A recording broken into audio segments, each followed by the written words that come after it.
आज के इस वीडियो में हम लोग जो दो मेन अपकमिंग आईपीओ है इलेक्ट्रॉनिक बाजार, इसके अलावा इंडी क्यूब स्पेस, ये दोनों ही आईपीओ का डिटेल एनालिसिस करने वाले हैं एंड दोनों ही आईपीओ को कंपेयर करने वाले हैं, जिसमें कि हम लोग ये जानने वाले हैं कि इन्वेस्टर के लिए कौन सा आईपीओ आईपीओ ज़्यादा कंसीडर करना चाहिए, कौन सा आईपीओ ज़्यादा बेस्ट रहेगा।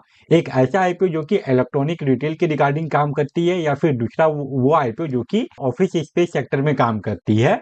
एंड आज के इस वीडियो के एजेंडा के बारे में बात करें तो सबसे पहले हम लोग दोनों ही कंपनी का बेसिक डिटेल देखेंगे कि दोनों ही कंपनियां क्या काम करती है।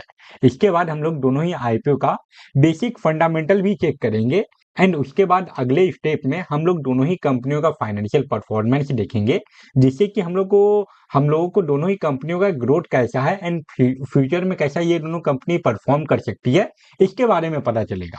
और वीडियो के लास्ट में हम लोग दोनों ही आईपीओ के जीएमपी के बारे में भी बात करेंगे। दोनों ही आईपीओ के जीएमपी को देखते हुए कौन सा आईपीओ लॉन्ग टर्म में एंड कौन सा आईपीओ शॉर्ट टर्म में कैसा परफॉर्म कर सकता है, उसके बारे में आपको पता चलेगा। तो ओवरऑल ये वीडियो आप लोगों के लिए काफी ज्यादा यूजफुल होने वाला है, तो वीडियो को एंड तक जरूर देखिएगा। एंड अगर आप इस चैनल पे पहली बार आए हैं तो चैनल को भी सब्सक्राइब कर लीजिए। तो चलिए अब वीडियो कंटिन्यू करते हैं। पहले हम लोग इलेक्ट्रॉनिक बाजार के बारे में बात कर लेते हैं। ये कंपनी के बारे में बात करें तो ये कंपनी जो रिफर्निश लैपटॉप या फिर जो रिफर्निश आईटी इक्विपमेंट होता है, उसको ये कंपनी बेचने का काम करती है। एंड ये कंपनी का सबसे बड़ा हाईलाइट पॉइंट ये है कि रिफर्निश करने के बाद ये कंपनी अपने प्रोडक्ट पे मिनिमम 65% से लेके लगभग 80% तक का आपको डिस्काउंट दे देती है। वहीं अब अगर बात करें इंडी क्यूब स्पेस के बारे में, तो ये company work place solution provide करती है। ये कंपनी पुराने ट्रेडिशनल ऑफिस को चेंज करके जो मॉडर्न ऑफिस होता है उसमें कन्वर्ट करने का काम करती है। एंड इस कंपनी का भी प्रेजेंस आपको बहुत सारे इंपॉर्टेंट सिटी में देखने को मिलेगा। एंड जब आप ये कंपनी के क्लाइंट के डिटेल में जाओगे तो वहां पे आपको बहुत सारा इंपॉर्टेंट कंपनी भी देखने को मिल जाएगा, जैसे कि मिंत्रा। अब हम लोग पहले इलेक्ट्रॉनिक बाजार का थोड़ा सा ओवरव्यू ले लेते हैं, थोड़ा सा बेसिक डिटेल देख लेते हैं। तो इलेक्ट्रॉनिक बाजार का जो बिडिंग ओपनिंग डेट है एंड जो इंडी क्यूब का बिडिंग ओपनिंग डेट है, दोनों ही सेम है। वहीं बात करें ये आईपीओ के इशू साइज के बारे में, तो वो हम लोगों को 460 करोड़ का देखने को मिलता है। इसका जो प्राइस बैंड है, जो इसका अपर कट ऑफ है, ये 237 रुपीज पर शेयर रखा गया है। एंड ये आईपीओ के एक लॉट में आप लोगों को 63 शेयर मिलेगा। मतलब कि ये आईपीओ में अप्लाई करने के लिए आपका जो कैपिटल रिक्वायरमेंट है, ये 14,931 रुपीज का है। एंड आईपीओ लाने से के पीछे का अगर ऑब्जेक्टिव देखें कि ये कंपनी अपना आईपीओ क्यों लेके आ रही है, तो इस कंपनी को अपना जो नेटवर्क है उसको एक्सपेंड करना है। इसके अलावा ये कंपनी को वर्किंग कैपिटल का रिक्वायरमेंट है। एंड आईपीओ से जो पैसा मिलने वाला है उसमें से कुछ अमाउंट ये कंपनी अपने लोन का रीपेमेंट एंड प्रीपेमेंट भी करेगी। वहीं अब अगर हम लोग इंडी क्यूब स्पेस के बारे में बात करें, तो ये आईपीओ का टोटल इश्यू साइज 700 करोड़ का है।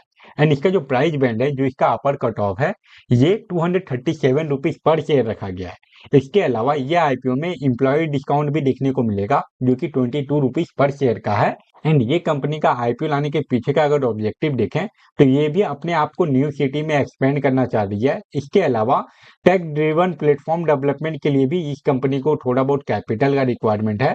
दैट्स वाई ये कंपनी अपना आईपीओ लेके आ रही है। वहीं ये आईपीओ के एक लॉट में आप लोगों को 63 शेयर मिलेगा। एंड इसमें अप्लाई करने के लिए जो आपका मिनिमम कैपिटल रिक्वायरमेंट है, ये 14,931 रुपीज का है। अब आते हैं हम लोग ये कंपनी के इंपॉर्टेंट पार्ट पे, जो कि है दोनों ही आईपीओ का फाइनेंशियल परफॉर्मेंस।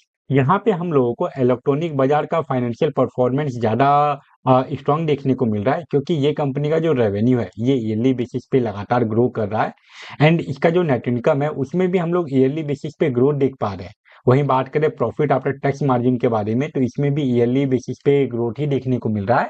2024 में ये कंपनी का जो रेवेन्यू था वो 1138 करोड़ के आसपास का था, जो कि अभी 2025 में इंक्रीज होके 1400 करोड़ से भी ऊपर का पहुंच चुका है। वहीं बात करें नेट इनकम के बारे में, तो 2024 में इस कंपनी का जो नेट इनकम था ये 52 करोड़ का था, जो कि अभी इंक्रीज होके 69 करोड़ पे पहुंच चुका है। On the other hand IndiQube space का जो रेवेन्यू है ये ईयरली बेसिस पे तो इंक्रीज हो रहा है, बट इसका जो नेट इनकम है वो हम लोगों को अभी भी माइनस में ही देखने को मिल रहा है, अभी भी नेगेटिव में देखने को मिल रहा है। 2024 में ये कंपनी 341 करोड़ का लॉस बुक की थी। एंड यहाँ पे ये कंपनी का जो रेवेन्यू है ये 2023 से लेके 2024 से लेके 2025 के बीच में इंक्रीज हुआ है।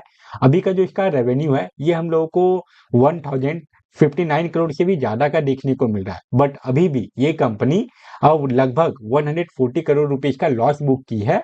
यहाँ पे एक पॉजिटिव साइन ये है कि 2024 में इस कंपनी का जो प्रॉफिट आफ्टर टैक्स मार्जिन था ये हम लोगों को नेगेटिव में 41 देखने को मिल रहा था, जो कि अभी कम होके नेगेटिव में 13 के आसपास का बचा है। बट ओवरऑल अभी भी ये एक लॉस मेकिंग कंपनी है। अब हम लोग आ गए हैं वीडियो के फाइनल पार्ट पे, जो कि सबसे ज्यादा इंपॉर्टेंट होने वाला है आप लोगों के लिए, जो कि है ये दोनों ही आईपीओ का जीएमपी कंपैरिजन। अगर हम लोग यहाँ पे जीएनजी इलेक्ट्रॉनिक को देखें, मतलब कि इलेक्ट्रॉनिक बाजार के बारे में बात करें, तो इसके जीएमपी में हम लोगों को लगातार इंक्रीमेंट ही देखने को मिल रहा है। इसका करंट जीएमपी 88 रुपीज का है। वहीं जीएमपी परसेंटेज के बारे में बात करें तो वो 37% से भी ज्यादा जा चुका है। एंड इंडी क्यूब स्पेस का जो जीएमपी है उसमें हम लोगों को रिसेंटली गिरावट देखने को मिला है। यह आईपीओ का जीएमपी स्टार्टिंग में ही 40 रुपीज का था, 2 दिन तक 40 रुपीज पे मेंटेन रहता है। उसके बाद आज हम लोगों को यह आईपीओ के जीएमपी में गिरावट देखने को मिल रहा है। एंड इसका जो करंट जीएमपी है ये 13.50% का है। दोनों ही आईपीओ का बिडिंग कल ओपन होगा एंड चांसेस बहुत ज्यादा है कि जीएनजी इलेक्ट्रॉनिक के आईपीओ में आपको ज्यादा अच्छा लिस्टिंग गेन देखने को मिले। शॉर्ट टर्म में यह आईपीओ ज्यादा अच्छा परफॉर्म करते हुए देखने को मिल जाएगा। वहीं बात करें लॉन्ग टर्म के बारे में, तो जैसा दोनों आईपीओ का फाइनेंशियल परफॉर्मेंस है कि जीएनजी इलेक्ट्रॉनिक के रेवेन्यू एंड नेट इनकम दोनों में ही हम लोगों को ईयरली बेसिस पे लगातार ग्रोथ देखने को मिल रहा है। वो सबको देखते हुए आपको जीएनजी इलेक्ट्रॉनिक ज्यादा प्रीफेयर करना चाहिए as compare to IndiQube space, क्योंकि यह आईपीओ के ओवरऑल रेवेन्यू में हम लोगों को ईयरली बेसिस पे इंक्रीमेंट देखने को मिल रहा है। बट अभी भी ये कंपनी के हम लोगों को नेट इनकम में उतना ग्रोथ देखने को नहीं मिल रहा। अभी भी इसका जो नेट इनकम है वो हम लोगों को नेगेटिव में ही देखने को मिल रहा है। अगर मुझे दोनों ही आईपीओ में से एक ही आईपीओ में अप्लाई करना है तो वैसे कंडीशन में मैं जीएनजी इलेक्ट्रॉनिक पे अप्लाई करूंगा, क्योंकि short term and long term दोनों ही कंडीशन में चांसेस है कि ये इंडी क्यूब स्पेस से ज्यादा अच्छा परफॉर्म करे। तो ये था IndiQube space and GNG electronic का कंपैरिजन वीडियो। आई होप आपके लिए ये वीडियो यूजफुल रहा होगा। एंड अगर आपको दोनों ही आईपीओ के बारे में डिटेल जानकारी चाहिए कि कौन सा कंपनी का क्या पॉजिटिव पॉइंट है एंड क्या नेगेटिव पॉइंट है, तो ये दोनों ही आईपीओ को कवर करते हुए चैनल पे एक डिटेल रिव्यू वीडियो अपलोडेड है। आप अगर चाहें तो उसको भी चेकआउट कर सकते हैं ज्यादा इन्फॉर्मेशन के लिए। एंड अगर आपको किसी और आईपीओ के बारे में जानकारी चाहिए जो कि अभी लाइव है या फिर जो अपकमिंग आईपीओ है, तो वो सभी आईपीओ के ऊपर भी चैनल पे एक डिटेल वीडियो अपलोडेड होगा। फिलहाल इस वीडियो को हम लोग यहीं पे एंड करते हैं। Thank you for watching this video.